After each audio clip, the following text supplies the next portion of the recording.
Now, here's another concept or part to this whole conversation about being equally yoked and um, partners coming together, men and women coming together to form a union. I was talking to a faith sister yesterday, and I was just kind of saying, like, like posing that question, like, what is the percentage of okay, equally yoked? Like, because we know we're not going to ever reach 100% in our life. Like, it may be something that one partner or the other may struggle with, right? So just, look at the last video, my rant from this morning.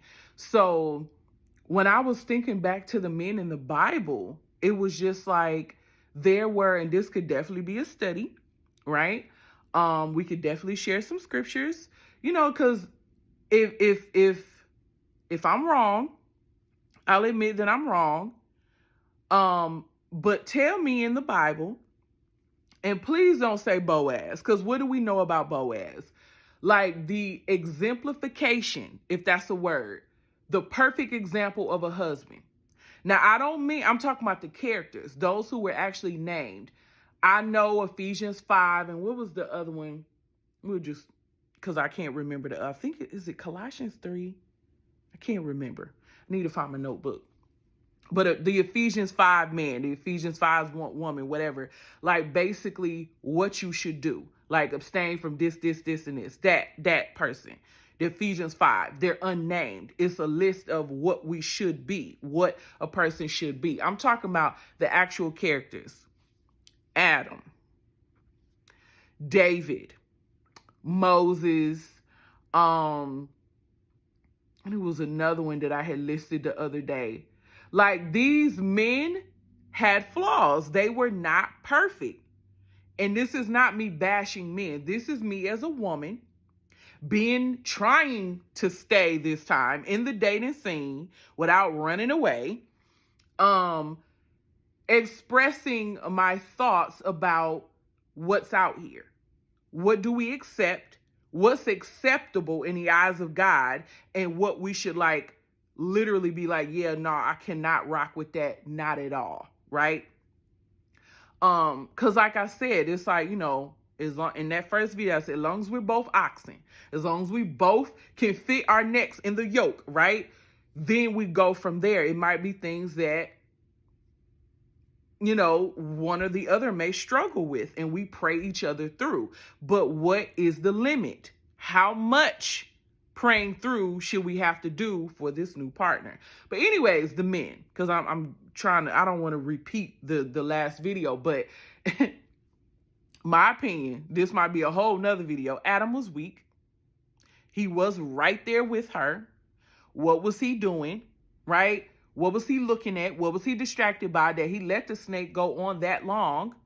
The serpent to go on that long, talks to his wife. The fact that it says he was right there and she was able to get to the tree. Her arm reached up. The fruit went to her mouth. What was he doing all that time?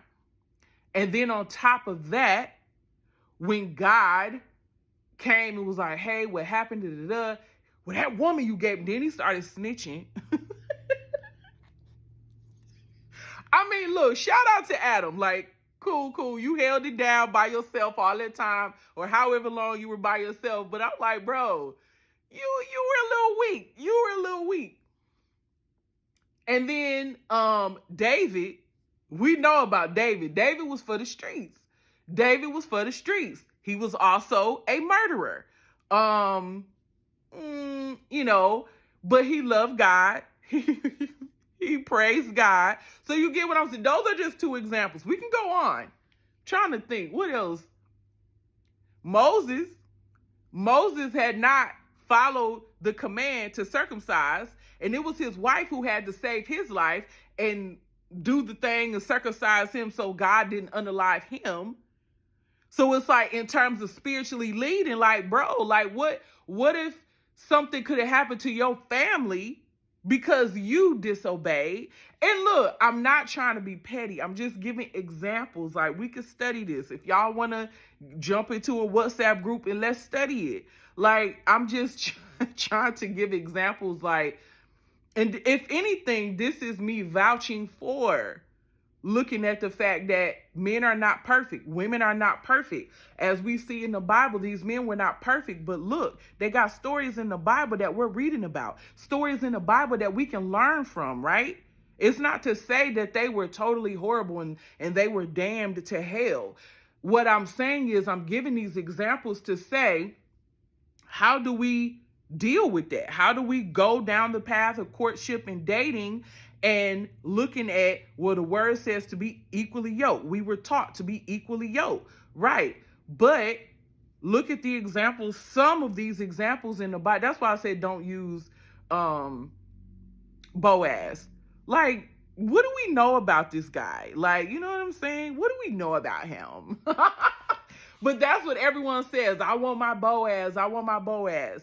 But just like David, just like Adam, just like Moses, they had good characteristics as well. So I'm not trying to come for them, but I'm just saying it's like when we look at a handful of examples of men that struggled with things in the Bible as husbands, how much as women, how much, because again, in my last video, I talked about how, men might have it a little easier because they're the ones doing the choosing. They're the leaders.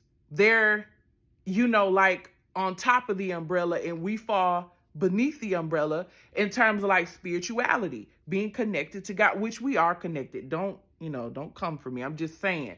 So in that sense, for women, it's different when we do selecting.